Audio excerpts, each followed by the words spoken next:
अजिबात माझं मन नाही लागू राहिलं बाई. आणि त्या रश्मीची तर सटकूनच आली असते मी.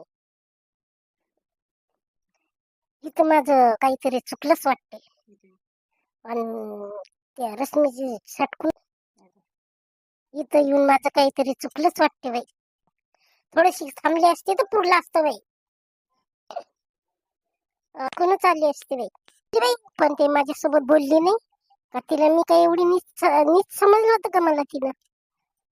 किती अवकाली बाई आहे होती. आता तिला वाटलं का आता मला ताई काहीतरी बोलतातच.